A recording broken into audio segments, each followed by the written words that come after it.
ధర్నా కార్యక్రమం చేపట్టింది.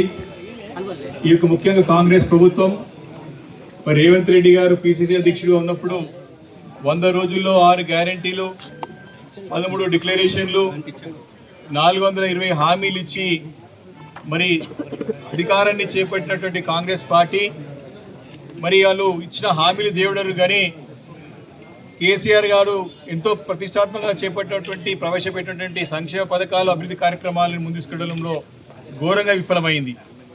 మీ 100 రోజుల్లో 6 గ్యారెంటీలు దేవుడెరుగు, నీ 13 డిక్లరేషన్లు దేవుడెరుగు, నీ యొక్క 420 హామీలు దేవుడెరుగు. కానీ కేసీఆర్ గారు ఎంతో ప్రతిష్టాత్మకంగా ఆ రోజు మరి పేదింటి ఆడబిడ్డకి కష్టం కావద్దని చెప్పేసి కళ్యాణ లక్ష్మి పథకాన్ని ప్రవేశపెట్టి అమలు చేసి ప్రజల మనసులు దోచుకున్నటువంటి నాయకుడు కేసీఆర్ గారు. ఈ రేవంత్ రెడ్డి గారు ఏమన్నాడు? కేసీఆర్ గారు మీకు ₹1,00,000 ఇస్తున్నాడు, మేము అధికారంలోకి వస్తే మీకు తులం బంగారం ఇస్తా అని చెప్పినాడు.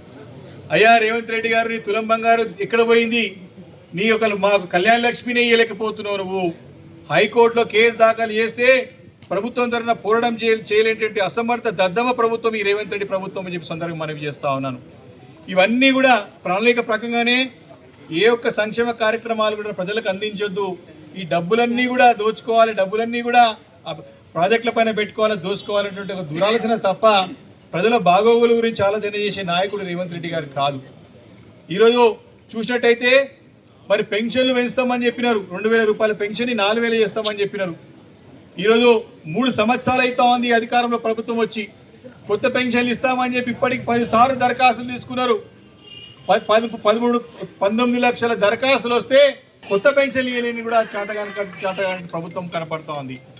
ఇలాగా చూసినట్టయితే మరి రైతాంగాన్ని కానివ్వండి, మహిళా లోకాన్ని కానివ్వండి, ఉద్యోగస్తులను కానివ్వండి, విద్యార్థులను కానివ్వండి, నిరుద్యోగులను కానివ్వండి, అన్ని వర్గాల ప్రజలని మోసం చేసినటువంటి కాంగ్రెస్ ప్రభుత్వం వారిని గద్దెదించాల్సిన సమయం ఆసనం అవుతుంది సందర్భంగా మనం చేస్తూ ఉన్నాను. మౌలికమైన సదుపాయాలు మరి ఆ రోజు కేసీఆర్ గారి హయాంలో నిరంతరంగా 24 గంటలు నాణ్యమైనటువంటి విద్యుత్తు అటు వ్యవసాయానికి, ఇటు పారిశ్రామిక రంగానికి, ఇటు గృహశాలకి ఏ ఒక్కరికి కూడా ఇబ్బంది కాకుండా 24 గంటల నాణ్యమైనటువంటి విద్యుత్ సరఫరా చేస్తే ఈరోజు విద్యుత్ సరఫరా చేయలేనటువంటి బేకార్ ప్రభుత్వం ఈరోజు రేవంత్ రెడ్డి ప్రభుత్వం అని మనవి చేస్తూ ఉన్నాను. ఈరోజు తాగునీరు, సాగునీరు ఎక్కడ కూడా లోటు లేకుండా కేసీఆర్ గారు ప్రతి పరిపాలనతోని ప్రజలు విసుగు చెందిపోయినారు.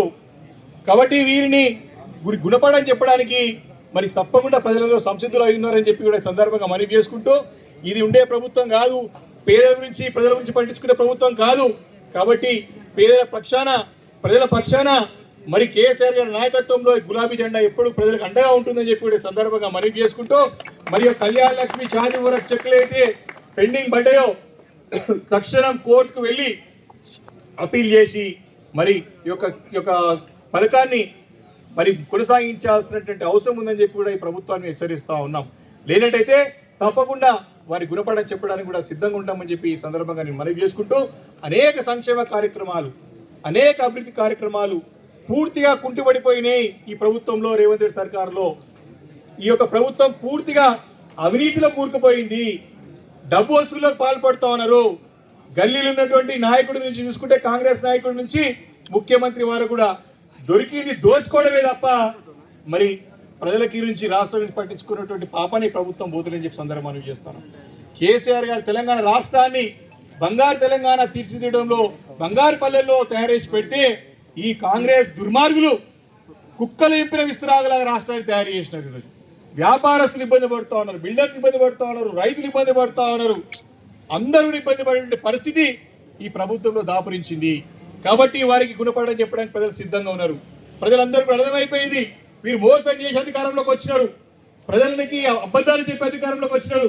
మళ్ళీ కూడా ఇంకా అదే మోసపూరితమైనటువంటి వాగ్దానాలతో, మోసపూరిత వాటర్ మాటలతో మరి మా పైన, బీఆర్ఎస్ పార్టీ పైన, కేసీఆర్ గారి పైన, కేటీఆర్ గారి పైన దుమ్మెత్తు పోస్తూ బురదలతో కాలయాపన చేసుకుంటున్నారు, పబ్బం గడుపుకుంటారు తప్ప ప్రజల నుంచి జవాబుదారీగా పనిచేయడంలో పూర్తిగా విఫలమైంది ప్రభుత్వం అని చెప్పి సందర్భంగా మనవి చేసుకుంటూ, ఈ కళ్యాణ లక్ష్మి ఛార్జీ వరకు చెక్కులు ఇవ్వడంలోనే విఫలమయ్యారు కాబట్టి తప్పకుండా వారికి గుణపడడం చెప్పడానికి సిద్ధంగా ఉంటామని చెప్పి మరొకసారి మనవి చేసుకుంటూ, మీరు ఈరోజు కుత్బుల్లాపూర్లో మరి రాత్రి పిలిపినేగానే మరి యొక్క ధర్నా కార్యక్రమంలో పాల్గొంటున్న నాయకులకి కార్యకర్తలు అందరూ కూడా మరొకసారి మనస్ఫూర్తిగా ధన్యవాదాలు తెలియజేసుకుంటూ నేను సెలవు